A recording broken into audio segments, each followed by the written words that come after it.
Backups are intended to support access to prior versions of a collection. Collections can be versioned with each file in the collection stored in a backup collection.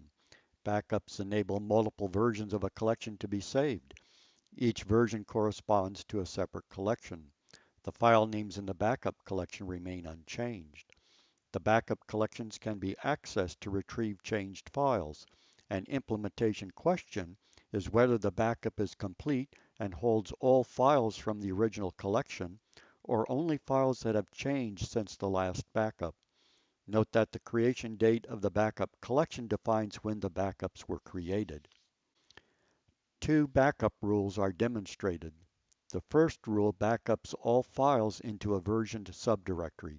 The rule is available at lifelib zone home rwmore rules test call backup.r.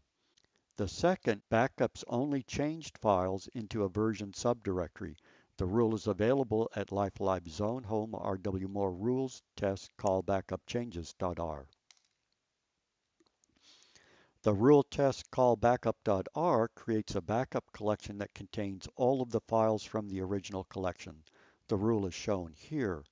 The rule has one input parameter, star source call, which is the source collection. The rule creates versioned subcollections within the source collection. The subcollection names are parsed to find the largest version number.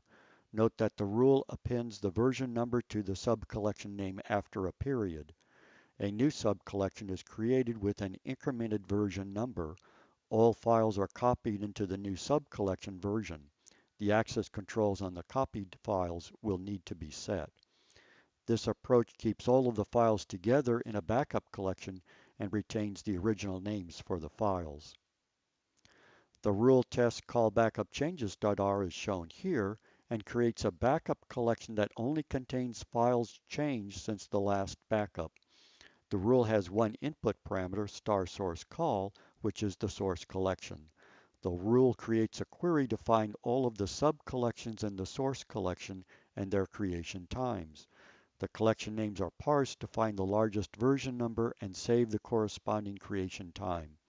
A new sub-collection is created that has a version number incremented by 1. Note that the version number is appended after the collection name following a period. A query is created to find all of the files in the source collection. For each file, a query is created to find the data modified time. If the file modification time is more recent than the last sub-collection creation time, the file is copied into the new sub-collection. Information is written to standard out for each file that is copied. Note that the access controls on the copied files will need to be reset. Take 7 minutes and complete exercise number 92. Run a backup rule. Choose between lifelib zone home rwmore rules test call backup.r and lifelib zone home rwmore rules test call backup changes.r. Please load a paragraph describing your result into the lifetime library in the subcollection class INLS 624. EUDAT is a European initiative to construct research data services that span existing data centers and repositories. The EUDAT initiative provides support for biomedical and medical sciences, social sciences and humanities, materials and analytical facilities, environmental sciences, and physical sciences and engineering. A set of common services was identified that supports collaborative research. These services include B2 Drop to synchronize and exchange research data, B2 Share to store and share research data, B2 Safe to replicate research data safely, B2 Stage to move data to compute servers, and B2 Find to discover research data. These services support collaboration, preservation, and distribution. All of these services could be built on data grid technology to address the challenge of managing distributed data. EUDAT has chosen to implement the B2 Safe service on the iRODS data grid. Information is provided at eudat.eu/b2safe. EUDAT replicates datasets across multiple repositories across multiple countries.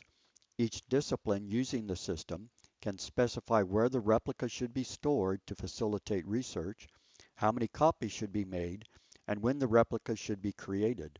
Since the number of participating projects is very large, this can be a very complicated task. The B2 Safe service solves this problem by creating policies that control the data distribution and replication for each project.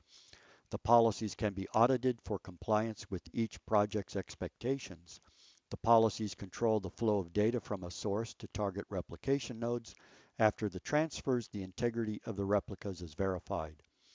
The repositories where the replicas are created are located at universities, data centers, and project-specific resources. DataGrid middleware is used to provide the unifying file and collection namespaces across the heterogeneous repositories. EUDAT defined a policy template to simplify specification of the replication policy. The template has been published through the Research Data Alliance and is available at the listed URL. The types of information defined within the template include the source and target nodes for the replication process control for when and where the replication is done, identification of the triggers for initiating replication, whether replication is performed between sets of sites, when synchronization of the replicas is done, and whether hourly synchronization is necessary. Each project fills in the template, an XML file, and stores the template in the data grid. The data grid then reads the registered templates to control replication for each project. An example EUDAT template for replication whenever a file changes is shown here. The XML file defines a standard set of elements for organizing the information and a standard vocabulary for describing the actions. The elements include the policy name, the version, the author, a unique ID for the policy, the collection that is being replicated, persistent identifiers for the collection, actions to be performed, trigger, and target location. This allows EUDAT to define multiple types of triggers, multiple types of actions, and arbitrary source and storage locations.